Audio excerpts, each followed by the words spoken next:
बिल्कुल गांव के स्तर पर शंकर जी उतर आए। जैसे कोई लड़का बहुत नालायक हो जाए और पिता समझाते समझाते थक जाए, तो फिर बाप कहता है भैया तेरे हाथ जोड़े पैर पड़े बेटा, अब ये मत करो, अब हमको जीने दो। बिल्कुल ठीक शंकर जी ने वही बार बार बिनवाऊं मुनि तो ही, मैं बार बार विनय कर रहा हूं कि जो प्रसंग तुमने मुझे सुनाया है, कृपया जाकर भगवान, बैठी बात, कृपया जाकर भगवान को मत सुनाना। और अगर भगवान अपनी ओर से प्रसंग चलाएं भी तो भी उका देना, चलाएं प्रसंग दुरावह तब। पक्का हो गया कितनी ईर्ष्या भरी है मेरे प्रति कि मेरी महिमा भगवान को न पता लग जाए, अब मैं सीधा भगवान के पास जाऊंगा। और जो गुरु को ठुकरा कर जाएगा कहीं भी, उसको ठोकर ही मिलेगी, उसको अपमान ही मिलेगा। आगे क्षीर सागर में, पहले क्षीर सागर में प्रवेश करते ही भगवान का दर्शन इनको हो जाता था। आज नहीं हो रहा है। क्यों? क्योंकि हृदय में भी काम है और आंखों में भी काम है, और जहां काम तह राम नहीं, जहां राम नहीं काम। तुलसी कैसे रह सके रज रवि रजनी एक ठाव। राम और काम का तो कोई संबंध ही नहीं है। जब नहीं दिखाई दिए भगवान, तो पागलों की तरह क्षीर सागर में इधर से उधर दौड़ दौड़ कर पुकारने लगे, श्रीमन नारायण नारायण नारायण, श्रीमन नारायण नारायण नारायण, श्रीमन नारायण नारायण नारायण, श्रीमन नारायण नारायण नारायण, लक्ष्मी नारायण नारायण नारायण, लक्ष्मी नारायण नारायण नारायण, श्रीमन नारायण नारायण नारायण, श्रीमन नारायण नारायण नारायण। पूरे क्षीर सागर में नारायण नारायण नारायण का उद्घोष होने लगा। भगवान शेष पर शयन कर रहे थे, लक्ष्मी जी चरणों की सेवा में बैठी थी। एकदम भगवान उठ गए, हर्ष उठे प्रभु रमान केता। तो लक्ष्मी जी ने पूछा प्रभु क्या हुआ अचानक? बोले लगता है नारद आ रहा है। नारद आ रहा है, इसमें कौन खास? वो तो हमेशा आते जाते रहता है, उसने रास्ता देखा है। भगवान ने कहा नहीं लक्ष्मी जी, आज नहीं आ पाएगा। क्यों? बोले रोग लगा कर आया है, और रोगी को तो हाथ पकड़कर सहारा देकर ही लाना चाहिए। कितने भी बड़े व्यक्ति से कोई छोटा भी व्यक्ति मिलने आता है और वो पता लगता है ये बहुत बीमार है, तो बहुत बड़े व्यक्ति भी अपने बड़प्पन को छोड़कर हाथ पकड़कर आइए आइए, इधर यहाँ कुर्सी पर मूढ़े पर इधर बैठिए। और भगवान जानते हैं कि नारद भक्त है, और भक्त का पतन भगवान का पतन माना जाता है। और मेरा विरध है, मैंने गीता में बोला है कि न मैं भक्त प्रणश्यति, मैं अपने भक्त का पतन नहीं होने देता। भगवान खड़े हो गए, एकदम हर्ष उठे प्रभु रमान केता, हाथ पकड़कर बैठे आसन ऋषि समेत। अब देखिए अहंकार क्या होता है। मुझे ये दर्शन रोज होता है शामली को छोड़कर। शामली में तो बाबूजी का दबदबा इतना है अनुशासन का कि यहाँ किसी की चलती चलाती है नहीं। लेकिन ये मैं पूरे देश में सर्वत्र मुझे तमाशा देखने को मिलता है। ये जो अहंकारी होते हैं, ये हमेशा सबसे ऊंचे वाली कुर्सी पर, ऊंचे वाली जगह पर और सबसे आगे वाली जगह पर बैठना पसंद करेंगे। मैं कई बार देखता हूँ जो कथा कराते हैं बड़े विनम्र होते हैं, बड़े शालीन स्वभाव के होते हैं, और कथा कोई सामान्य व्यक्ति हम लोगों की नहीं करा सकते। लाखों लाख रुपया खर्च होता है, तो वो समाज के बड़े धनी मानी लोग ही कराते होंगे। और बड़ी विनम्रता से कोई आते, आइए इधर नहीं कोई नहीं कोई नहीं कोई, अरे कोई नहीं यार, हजारों लोग बैठे हुए, कोई नहीं करता। क्यों? उसे सबसे आगे की कुर्सी चाहिए, सबसे ऊंची कुर्सी चाहिए। अभी तक नारद जी का नियम था, जब भी आते थे भगवान के चरणों में बैठते थे। आज तकिया की ओर, सिरहाने की ओर चलने लगे। भगवान के हाथ में इनका हाथ है, नारद जी का, भगवान ने कहा एक बार को तो हाथ पकड़ कर थोड़ा सा झटका भी भगवान ने दिया, बैठो बैठो नारद बैठो बैठो। उसकी ओर जा रहे, तकिया की ओर जा रहे। क्यों? क्योंकि मन में अहंकार है कि अब मैं तुमसे छोटा नहीं हूं। मैंने काम भी जीत लिया और मैंने क्रोध भी जीत लिया। केवल एक बात में तुम मुझसे आगे हो कि लक्ष्मी जी तुम्हारी बगल में बैठी है, तो थोड़ी देर में मुझे भी मिलने वाली है। बिल्कुल भगवान से बराबरी कर रहे नारद। तो लक्ष्मी जी ने कहा सुन नीचे उठाओ, नीचे को। क्या नारद जी नहीं सुन रहे होंगे? हमने देखा है मुजफ्फरनगर जिले में हमारी चौधरी माताएं जो होती हैं घूंघट अच्छा मारती हैं, लेकिन अगर दादाजी आए हुए हैं भोजन करने के लिए, ससुर जी आए हुए कुछ करने के लिए, तो घूंघट में से ही वो बच्चे को पास खड़ा कर लेती हैं। मुन्ना दादाजी को कह दो रोटी खा लें। दादाजी ने पूरा गली सुन रही है, लेकिन एक पर्दे की मर्यादा रखी जाती है। गांव में ऐसा होता, पर्दे की मर्यादा रखी जाती है। तो लक्ष्मी जी कह रहे नीचे उठाओ।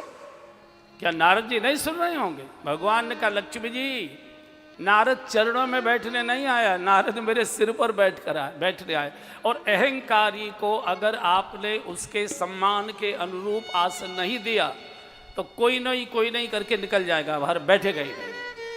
भगवान ने बिठा लिया, बैठे आसन ऋषि समेता। अब देखिए भगवान कितनी विनम्र भाषा बोलते हैं। हमारा कोई बालक लड़का बंबई जाए, पिताजी 8 दिन के लिए मुझे बंबई जाना है। ठीक है जाओ। और वहाँ से लौटता है 2.5-3 महीने में। तो पिताजी क्या कहते हैं, आइए कुंवर साहब, बड़ी कृपा की आपने, हमारी तो आंखें दर्शन के लिए तड़प रही थी, बड़ी कृपा, आइए आपका। ये कहेंगे पिताजी, कहेंगे मूर्ख 8 दिन की कहकर गया था, 3 महीने लगा लिया, फोन कर सकता था, चिट्ठी लिख सकता था, हम यहाँ सूखे जा रहे हैं, मरे जा रहे हैं चिंता में, तो कोई समाचार नहीं दे सकता था। लेकिन भगवान जानते हैं कि अहंकारी से बहुत विनम्र भाषा ही प्रयोग करनी चाहिए, नहीं उठकर चला जाएगा।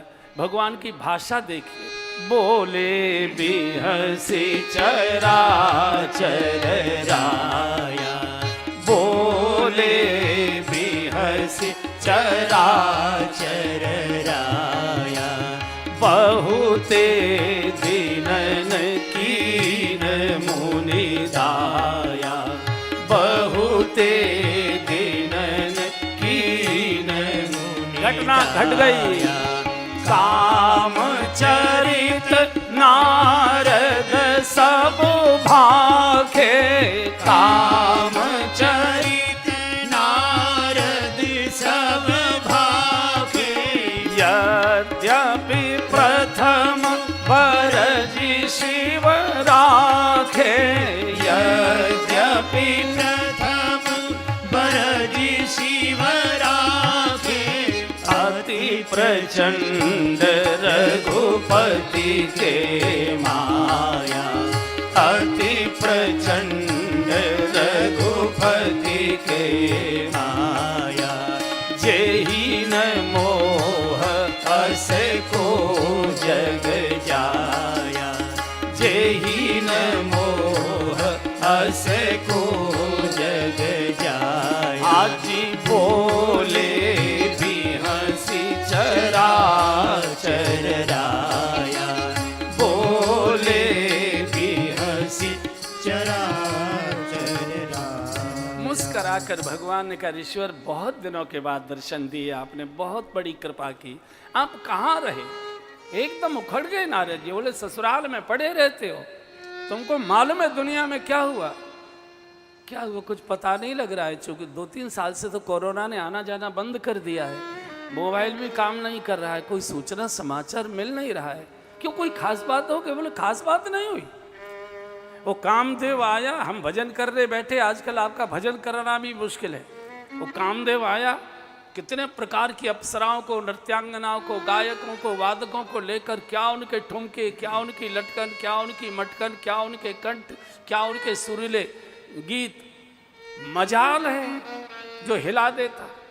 अब कल्पना करिए भगवान की कृपा से ही जीव संकट मुक्त होता है, और उन्हीं भगवान के सामने नारद जी अपनी डीग हाँक रहे हैं। डीग आ गई। बहुत ही दिन कीन मन भगवान ने समझ लिया कि अहंकार है, विलंब भाषा ईश्वर रहेगा।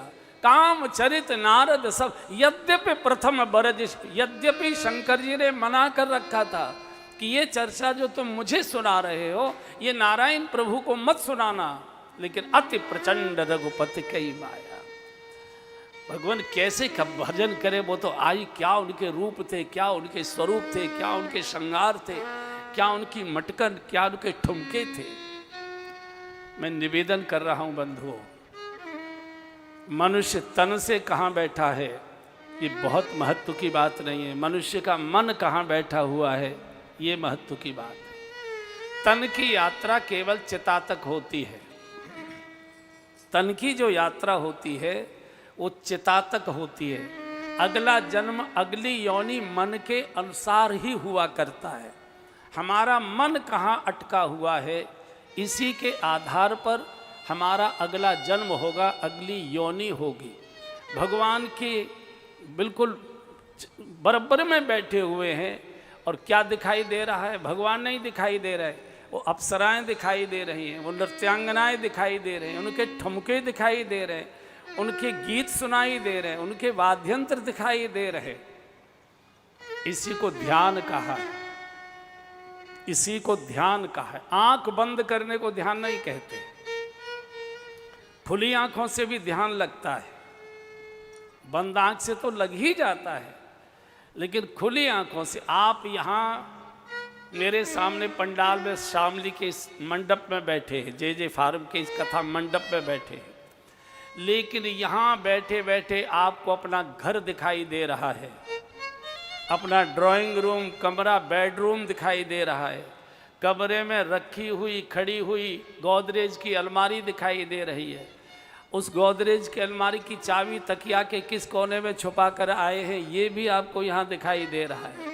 शरीर से आप यहाँ बैठे हैं और मन से आपको पूरा घर, खेती बाड़ी, दुकान गल्ले वगैरह सब यहाँ के बैठे सबको स्पष्ट दिखाई दे रहा है। जितने हम घर में बैठकर नहीं दे सकते उससे ज़्यादा अच्छा यहाँ दिखाई दे रहा है।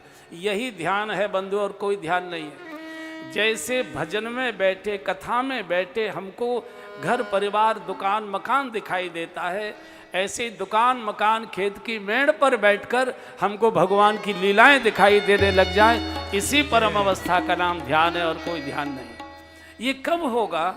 ये तब होगा जब भगवान की मधुर कथाएं आप कानों से सुनेंगे। कल मैंने बोला था कि मनुष्य जो कानों से सुनता है वो उसके मन में बैठ जाता है, और जो मन में बैठता है बातें की आंखें उसी को खोजा करती है। आज नारद जी भगवान की बगल में बैठे हैं और क्या देख रहे हैं? अप्सराओं के रूप, रंग, ढंग, नाच गाना ये सब देख रहे हैं। अगर आपने किसी के द्वारा ये सुना कि वहाँ की चौराहे की चाट, आजकल क्या चल रहा है वो लड्डू से जो बिक रहे हैं, मोमोज, ये नया चीज़ देखी है। और मुझे लगता है शामली में तो आफत ही आ गई है, ठेले के चारों ओर इतनी भीड़, गाड़ी निकलना मुश्किल हो रहा है। ये कब से चल गए भैया? 3-4 साल मोहित यार खिलवा एक आध दिन कैसे। तो आपको किसी ने किसी चौराहे की चाट का वर्णन कर दिया और आपने चाट पर ध्यान देना शुरू कर दिया, तो एक दिन आपका तन चाट के ठेले पर कब जाकर खड़ा हो गया आपको याद ही नहीं रहेगा। कब आपने चाट खा ली, गोलगप्पा खा लिया, आपको ध्यान ही नहीं रहेगा। अगले दिन जब पेट में जलन होगी और पेट गुड़गुड़ाएगा तब याद आएगा कि ओ कल पकोड़े खाए थे, कि चाट खाई थी, कि मोमोज खाए थे। यही ध्यान है। हम तन से कहाँ बैठे हैं ये बहुत महत्व की बात रही। हमारा मन कहाँ डूबा हुआ है, और मन सामान्यतः बुरी जगहों पर ही जाता है। पानी का स्वभाव है, पानी हमेशा नीचे की ओर गति करता है। पानी को ऊपर उठाने के लिए टिल्लू पंप लगाना पड़ता है, तब पानी नीचे से गड्ढे से छत पर जाया करता है। बंधुओं, मन का स्वभाव है गड्ढे की ओर ही जाएगा। इसको ऊपर उठाने के लिए ध्यान की ऊर्जा, ध्यान का टिल्लू पंप लगाना पड़ेगा, और इसका एक ही तरीका है। जिन बातों को आप पसंद नहीं करते और ऐसी बातें आपके मन में आ रही हैं और वही आती हैं ज़्यादातर। आप सोचते हो कि हमारे अंदर नहीं आती, बहुत ज़्यादा आती है। हमारे मन में तो 90 दिन तक खटखट खटखट लगी रहती है कि दक्षिणा न काट लें, कहीं वैसा न कर दें, कहीं वैसा न कर दें। हमारे मन में ज़्यादा आती है, आप सोचते हो कि हमारे मन में नहीं आती। ये स्वभाव है, हमेशा मन नीचे की ओर ही जाएगा। तो जब आपका मन ऐसी जगह जाता है जहां आप पसंद नहीं करते, बार बार जा रहा है, क्या करना है? कई लोग बहुत सारे योग व्यायाम बताते, कोई नहीं योगी वोगी कुछ नहीं चलता है। ये बड़े बड़े योगी भी हमने देख लिए। आसन बदलिए, केवल एक ही तरीका है। अगर लेटे लेटे बेकार की बातें मन में आ रही हैं, बैठ जाइए। बैठकर आ रही हैं, खड़े हो जाइए। खड़े खड़े आ रही हैं, टहलने लग जाइए। मौन में आ रही हैं, होठों से गीत गाना शुरू कर दीजिए, कुछ भी प्रार्थना गाना शुरू कर दीजिए, श्लोक मंत्र गाना शुरू कर दीजिए। आप उस चक्कर को तोड़िए जो चक्र आपको गड्ढे की ओर ले जा रहा है। आसन बदलिए, धीरे धीरे धीरे धीरे। बिल्कुल गांव का उदाहरण दे रहा हूँ। कुत्ता आता है, आपने फटकार कर भगा दिया, फिर कुत्ता थोड़ी देर बाद आता है, फिर आपने कुत्ते को फटकार दिया, फिर थोड़ी देर बाद कुत्ता आता है, फिर आपने फटकार दिया, चौथी पांचवी बार आता है, आप डंडा लेके उठाते हैं और दौड़ा कर भगाते। तब कुत्ता समझ जाता है कि दाल यहाँ नहीं गलेगी, अब कोई दूसरा घर ही देखना पड़ेगा।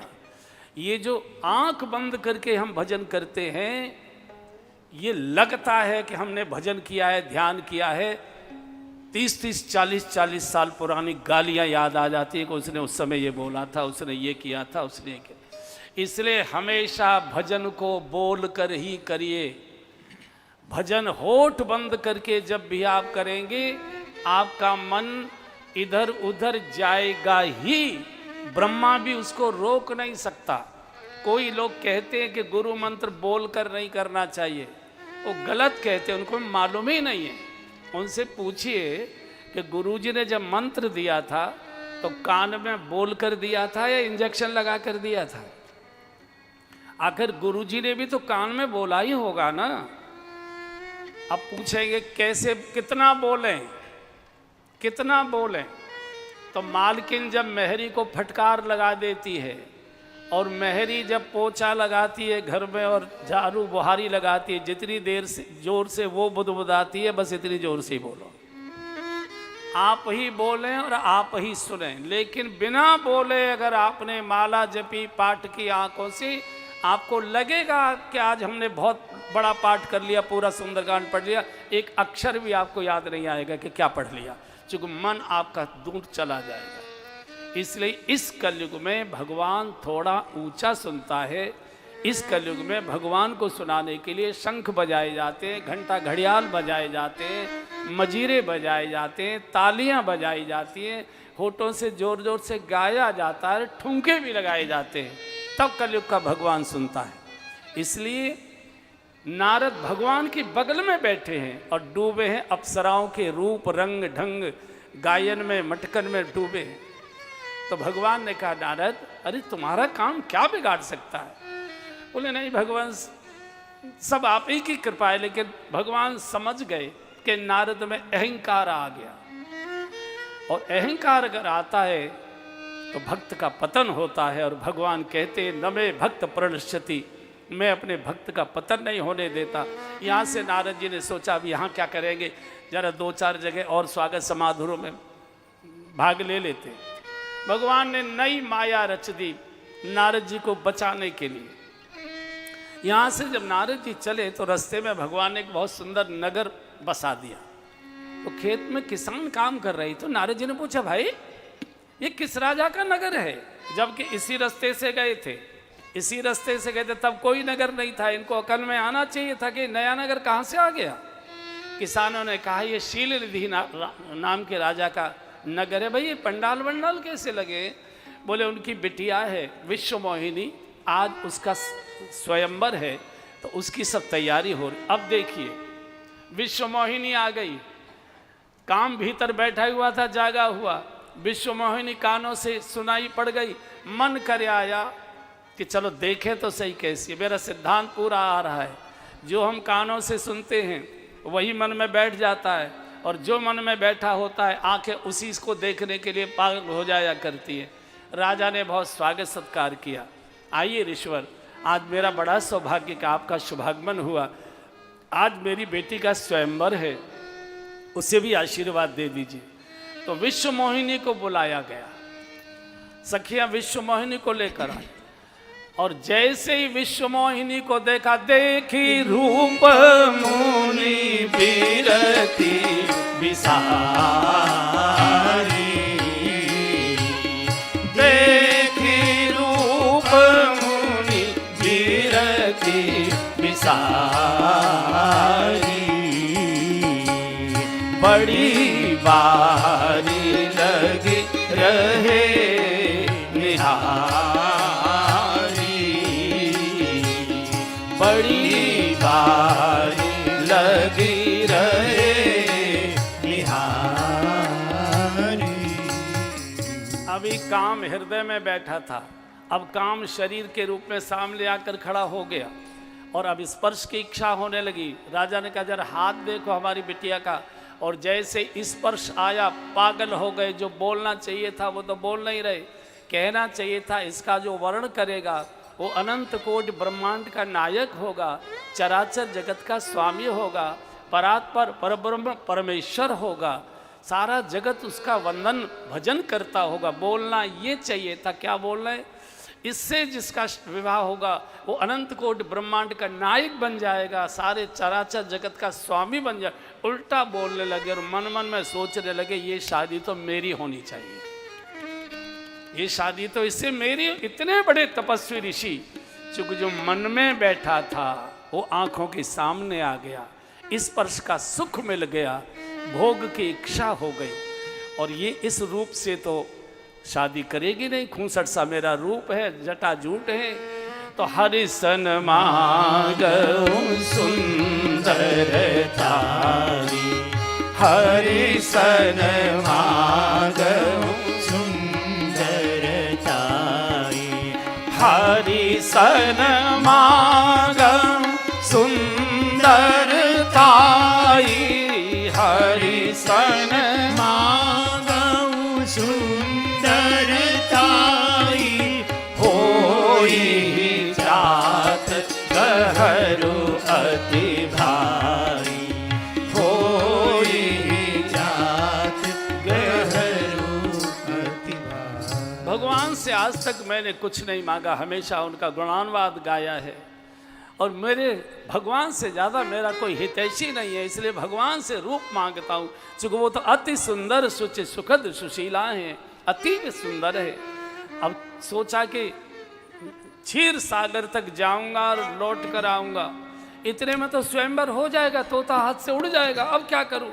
तो वहीं खड़े खड़े पुकारने लगे भगवान, श्रीमन नारायण नारायण नारायण, श्रीमन नारायण नारायण नारायण, श्रीमन नारायण नारायण नारायण, श्रीमन नारायण नारायण नारायण, हरि नारायण नारायण नारायण, हरि नारायण नारायण नारायण, श्रीमन नारायण नारायण नारायण, श्रीमन नारायण नारायण नारायण। भगवान खोजे नहीं जाते, भगवान पुकारे जाते, भरे हुए हृदय से, रुधे हुए कंठ से, कप कपाते होठों से, डबडबाती आंखों से, दर्दीले स्वर से नारद जी ने पुकारा, नारायण नारायण। भगवान प्रकट हो गए, भगवान प्रकट हो गए। नारद क्या चाहिए, रो क्यों रहे हो? ज्ञान दूं, भक्ति दूं, वैराग्य दूं, बोलो क्या चाहिए? नारद जी ने कहा तीनों को चूल्हे में दे दो। फिर क्या चाहिए तुमको, रो क्यों रहे हो? बोले आपन रूप देहु प्रभु मोहि, आपन रूप देहु प्रभु मोहि, आपन रूप देहु प्रभु मोहि, आपन रूप देहु प्रभु मोहि, आन भांति नहीं पावहु कोई, आन भांति नहीं पावहु। भगवान के सामने खड़े हैं शरीर से, और ध्यान कहाँ है विश्व मोहिनी को, आन भात नहीं पावो ओई, अपना रूप दे दीजिए मुझे, बिना आँख के रूप के उसे मैं प्राप्त नहीं कर सकता।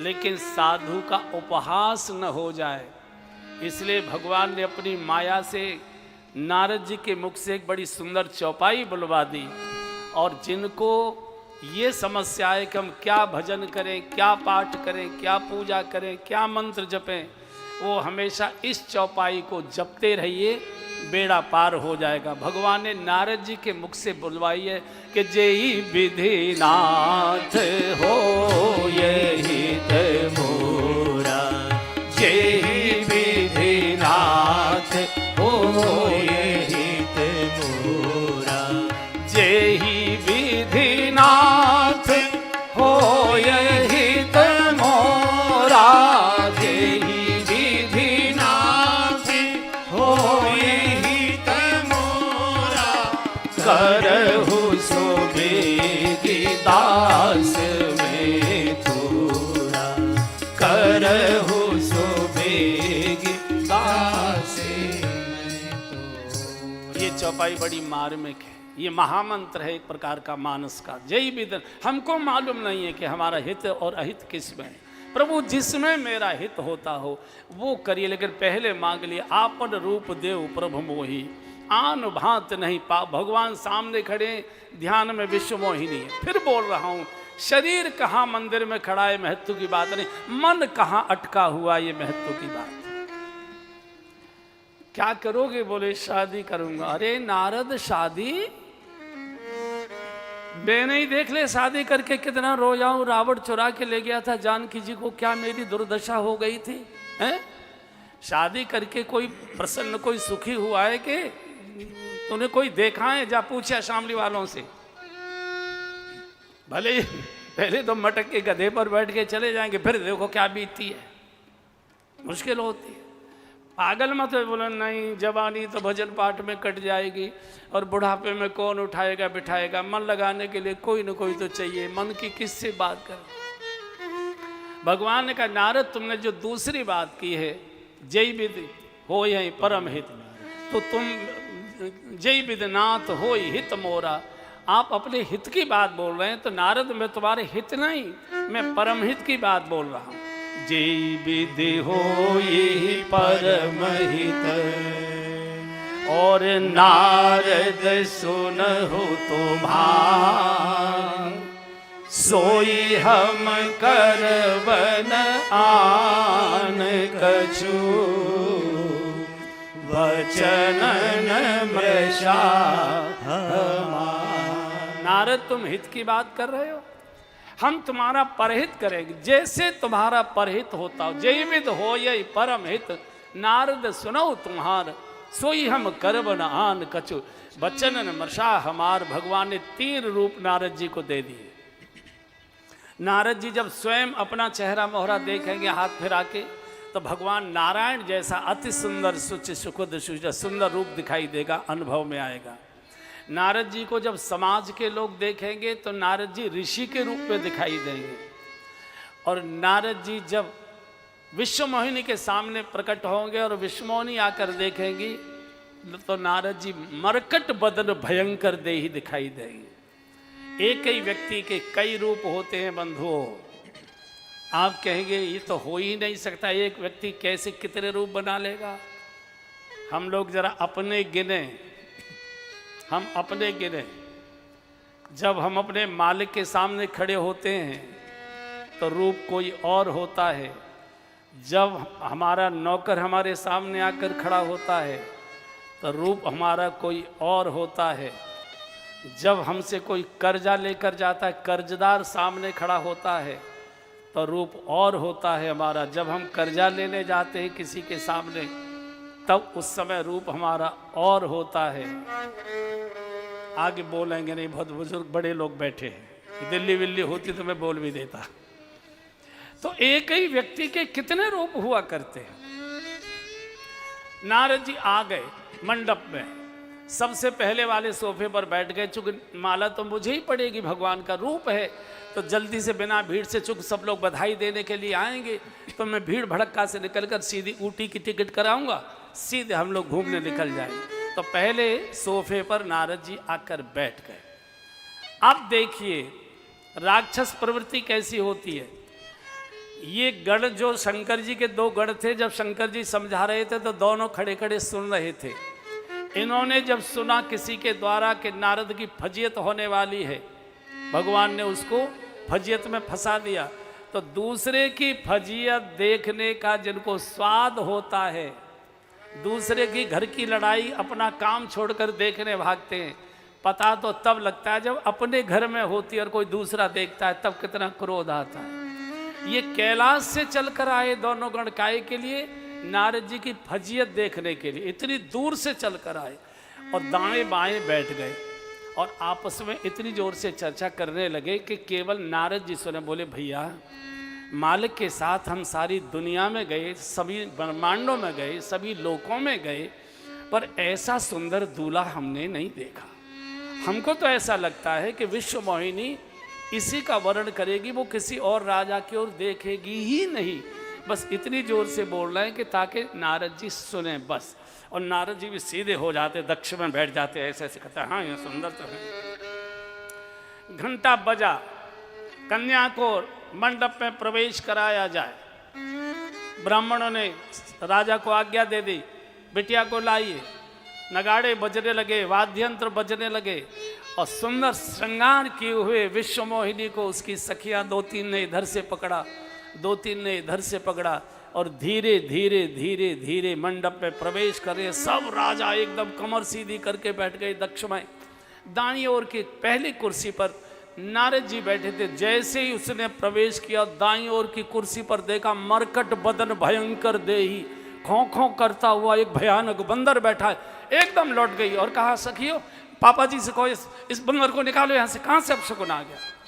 और दूसरी पंक्ति में चली गई। अब तो नारद जी की हालत खराब हो गई। गोस्वामी जी ने लिखा, पुनि पुनि मुनि ओक सही अकुलाई, पुनि पुनि मुनि ओक सही अकुलाई, पुनि पुनि मुनि ओक सही अकुलाई, पुनि पुनि मुनि ओक सही अकुलाई, देखी दशा हर गन मुस्काई, देखी दशा हर गन मुस्काई। नारद जी उकस उकस के उचक उचक के देख रहे, किधर गई किधर गई। गणों ने कहा महाराज घबराओ मती, संकोच के कारण आपको देख नहीं पाई, आप ही का वर्ण करेंगी, वो किसी और के गले में माला नहीं पड़ेगी, धैर्य रखो, घबराओ मत, बेचैन मत हो, व्याकुल। और व्यंग कर दिया।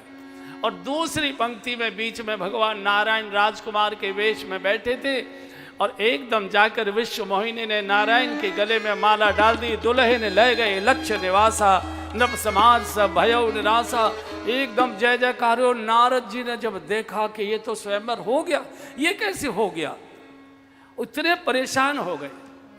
और बंधु और बहनों, जब कोई दुख में हो, संकट में हो, बेचैनी में हो, परेशानी में हो, तो उसको व्यंग करके चिढ़ाना नहीं चाहिए, उसको सांत्वना की बात बोलनी चाहिए। गणों ने बस यही अपराध कर दिया। कब ब्याकर भी आयो, शीशा में जाके मुंह तो देखो।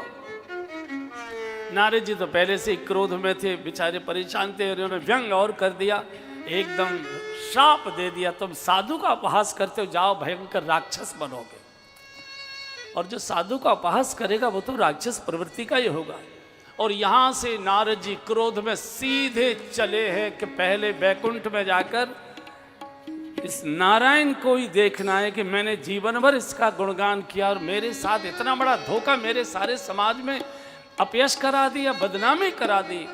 और दौड़े जा रहे थे बाहर, नगर के बाहर देखा एक बड़ा भारी सरोवर, और सरोवर में मुंह झाँक कर देखा तो मरकट बदन भयंकर देही। इतने क्रोध में आ गए, बोले विष्णु के बच्चे। आगे क्या बोला मुझे मालूम नहीं, सुन भी नहीं पाया था मैं। जो भी उन्होंने बोला होगा आप अंदाज लगा लीजिए क्या बोला था। और गोस्वामी जी लिखते हैं, फरकत अधर कोप मन माही, सपदी चले कमलापति पार। आदि फरकत अधर कोप मन माही, सपदी चले कमलापति पार। गई हूँ शाप की मरी हूँ जाई, जगत मोरे उपहास कराई। गई हूँ शाप की मरी हूँ जाई, जगत मोरे उपहास कराई। आदि फरकत अधर कोप मन माही, सपदी चले कमलापति पाई। फरकत अधर कोप मन माही, सपदी चले कमलापति पाई। सपदी चले कमलापति पाई। हाजी सपदी चले कमलापति पाई। क्रोध में होठ फड़फड़ाने लगते, फड़कते होठों से विचलित चाल से दौड़े चले, शपथ चले, यानी तेज दौड़ लगा रहे। भगवान तो बड़े कौतुकी और बीच ही पंथ मिले तनु जारी, बीच ही पंथ मिले तनु जारी, बीच ही पंथ मिले तनु जारी, बीच ही पंथ मिले तनु जारी। संगरमा सोई राजकुमारी, संगरमा सोई राजकुमारी। बोले मधुर वचन सुर साई, बोले मधुर वचन सुर साई। जौनी कह चले विकल की नाई, मुनि कह चले विकल की नाई। ये तो अपनी धुन में भागे जा रहे थे। भगवान भगवान कुछ नहीं दिखाई दे रहे थे, वो तो बस गालियां ही गालियां भरी हुई थी मन में और तन में सब। भगवान बोले, अरे अरे ऋषवर, अरे ऋषवर, अरे ऋषवर, रुको रुको, कहाँ ये व्याकुल होकर भाग रहे हो। और जैसे ही भगवान की वाणी कान में सुनी और देखा तो रथ में बैठे हुए लक्ष्मी जी के साथ नारायण और वही राजकुमारी। आप कल्पना करिए कितने प्रकार की गालियां दी होगी नारद जी ने, झूठे कही के, धोखेबाज कही के, हैं?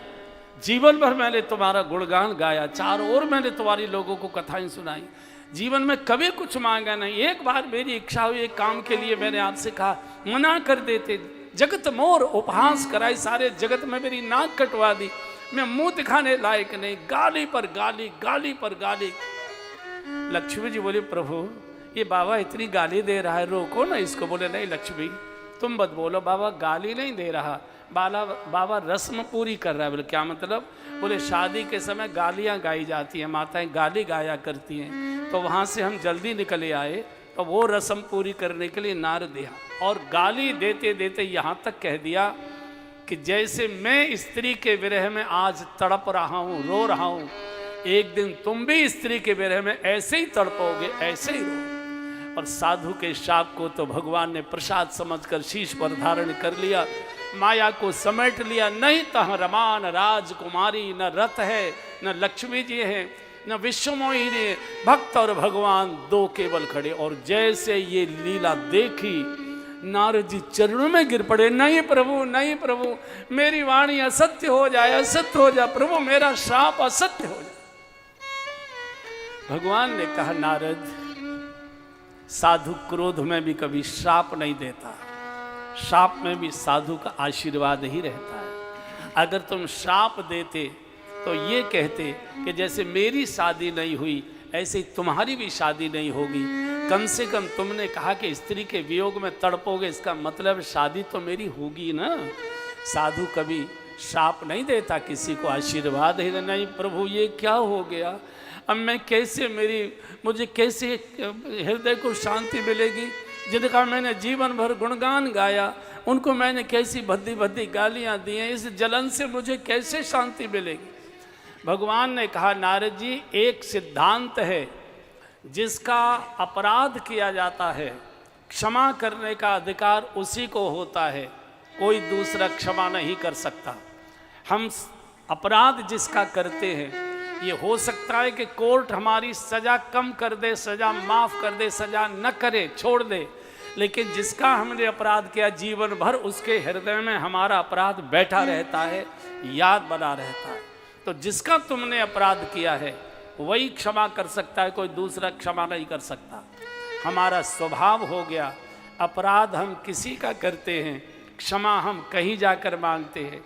अपराध परिवार का करते हैं, अपराध पड़ोसी का करते हैं, अपराध समाज का करते हैं, और क्षमा मंदिर में 4 सड़े केले चढ़ाकर भगवान से मांगते हैं, प्रभु कृपा कर। भगवान कहते हैं, निकल जाए यहाँ से, खबरदार आना नहीं। जिसका अपराध किया जाता है क्षमा करने का अधिकार केवल उसी के पास होता है। तुमने शिव का अपराध किया, तुमसे शंकर जी ने मना किया था कि जिम ये कथा सुनाए मोही तिम जन हरे, भगवान को जाकर मत सुनाना। तुमने गुरु की बात नहीं मानी, तुमने शिव की बात नहीं मानी, उन्हीं की जाकर प्रार्थना करो। जिसका अपराध किया है वही क्षमा करेंगे। नारद जी भगवान तो अंतर ध्यान हो गए। नारद जी फिर यही सप्त सरोवर की गुफा में आ गए, गंगा जी के किनारे बैठकर आसन लगाया और रो रो कर भगवान शिव को पुकार रहे।